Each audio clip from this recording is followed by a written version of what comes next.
নমস্কার বন্ধুরা, শান্তাস কিচেনে আপনাদের সবাইকে জানাই অনেক অনেক স্বাগতম। আমার আজকের রেসিপি সিদ্ধ করা ডিম ও আলু দিয়ে ইউনিক স্টাইলের মোগলাই পরোটা। এই পরোটা ঘরের সামান্য উপকরণে হয়ে যায়, খেতে হয় দুর্দান্ত। চলুন ইউনিক স্টাইলের মোগলাই পরোটা বানিয়ে নিই। মোগলাই পরোটা তৈরি করার জন্য ময়দাটা মেখে নিব।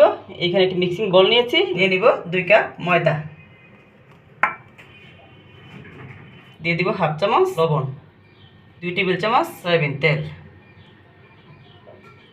তেলের সাথে ময়দাটা ভালোভাবে মেখে ময়াম দিয়ে নিব। হাত দিয়ে ঘষে ঘষে মাখতে হবে 2 থেকে 3 মিনিট। এইভাবে মেখে নিব।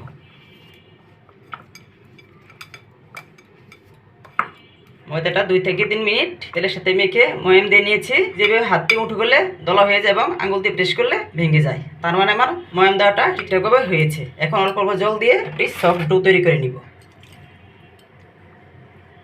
জলটা একবার দিব না, অল্প অল্প করে দিব। একবারে দিলে ডোটা নরম হয়ে যেতে পারে।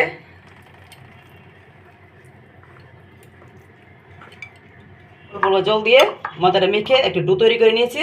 এই যে ডোটা এরকম হয়েছে। আমরা লুচি পরোটা রোজ এরকম ভাবে তৈরি করি, সেরকম তৈরি করেছি। উপরে অল্প একটু তেল ছড়িয়ে দিয়েছি। এখন ঢেকে 10 মিনিট রেস্টে রেখে দিব। বন্ধুরা, ইউনিক স্টাইলের মোগলাই পরোটার জন্য এখানে 2টা আলু সিদ্ধ করে নিয়েছি এবং একটা ডিম সিদ্ধ করে নিয়েছি। এখন একটি গ্রেটারের মাধ্যমে গ্রেট করে নিব। প্রথমে সিদ্ধ করা আলুটা গ্রেট করে নিব।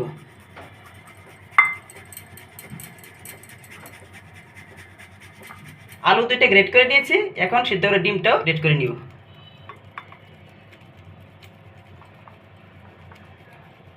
সিদ্ধ করা আলু ডিম গ্রেট করে নিয়েছি। এখন স্টাফিং এর অন্য অন্য উপকরণ দিয়ে দিব পেঁয়াজ কুচি। এখানে বড় সাইজের একটা পেঁয়াজ কুচি করে নিয়েছি। দিয়ে দেবো কাঁচামরিচ কুচি। এখানে 4টা কাঁচামরিচ কুচি করে নিয়েছি। আপনারা ঝালটা যেরকম খাবেন সেই রকমই দিবেন। দিয়ে দেবো ধনেপাতা কুচি। দিয়ে দেবো হাফ চামচ গরম মশলা। দিয়ে দিব স্বাদ মতো লবণ। এখানে একটি ম্যাজিক মশলার প্যাকেট নিয়েছি, দিয়ে দিব। আপনারা চাট মশলা দিতে পারেন। এখন সব কিছু হাত দিয়ে ভালোভাবে মেখে মোগলাই পরোটার স্টাফিংটা রেডি করে নিব। হাত দিয়ে মেখে মোগলাই পরোটার স্টাফিংটা রেডি করে নিয়েছে। এখন এক সাইডে রেখে দিব। ময়দার ডোটা রেস্টে রাখার 10 মিনিট হয়ে গিয়েছে। এখন ঢাকনা উঠিয়ে নিব। দেখুন বন্ধুরা, ডোটা কত সফট হয়ে গিয়েছে। এখন হাত দিয়ে আবার একটু মেখে নিব।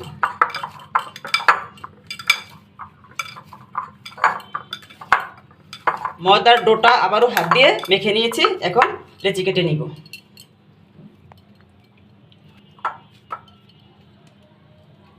ময়দার ডোটা দিয়ে লেচি কেটে নিয়েছি। এখন পিড়িতে দিয়ে বেলে নিব। একটু তেল দিয়ে দিচ্ছি যাতে রুটিটা লেগে না যায়। একটা লেচি নিয়ে বড় করে একটু রুটি বেলে নিব, আর বাকিগুলি ঢেকে রেখে দিয়েছি।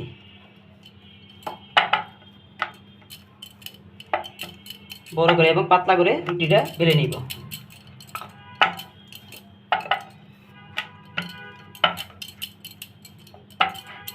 পাতলা করে একটি রুটি বেলে নিয়েছি। এই যে রুটির এইরকম পাতলা হয়েছে।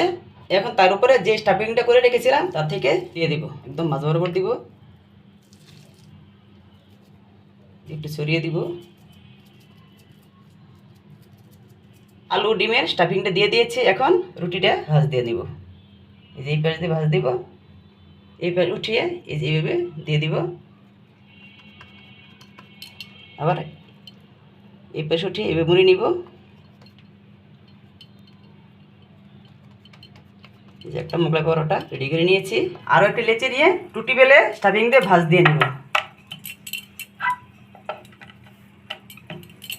আর একটি রুটি পাতলা করে বেলে নিয়েছি।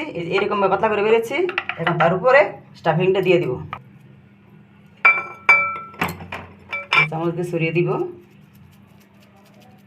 এখন রুটিটার চারপাশে একটু জল লাগিয়ে নিব। আগে রুটিটায় জল লাগিয়েছিলাম, তা ক্যামেরায় ওঠেনি, তার জন্য আপনারা দেখতে পারেননি। এখন ভাঁজ দিয়ে দিব। প্রথমে 2 পাশ ভাঁজ দিব। আবার এই পাশ উঠিয়ে নিব। আবার এই পাশ উঠিয়ে এই পাশে লাগিয়ে দিব।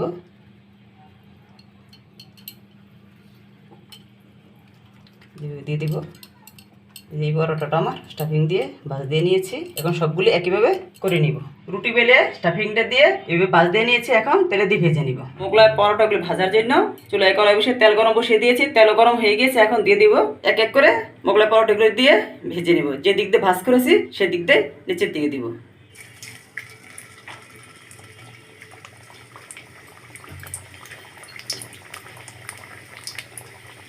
উপর দিয়ে তেল ছিটিয়ে দিব।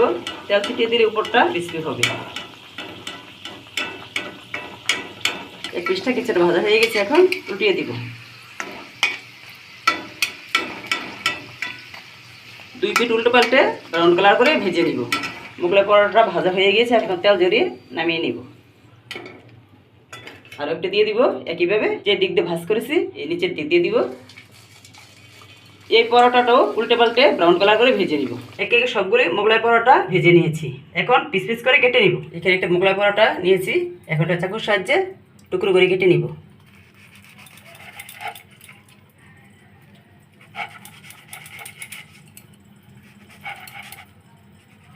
সবগুলি মোগলাই পরোটা একইভাবে পিস পিস করে কেটে নিব। বন্ধুরা, বানিয়ে নিলাম ইউনিক স্টাইলের সিদ্ধ আলু ডিম দিয়ে মোগলাই পরোটা। এই পরোটার আশা করছি আপনাদের কাছে খুব ভালো লেগেছে। যদি ভালো লেগে থাকে তবে লাইক কমেন্ট শেয়ার করে দিবেন এবং আমার চ্যানেলটি সাবস্ক্রাইব করে বেল আইকন ক্লিক করে দিবেন। ফিরে আসছি নতুন করে রেসিপি নিয়ে। সেই পর্যন্ত সুস্থ থাকুন, ভালো থাকুন, ধন্যবাদ।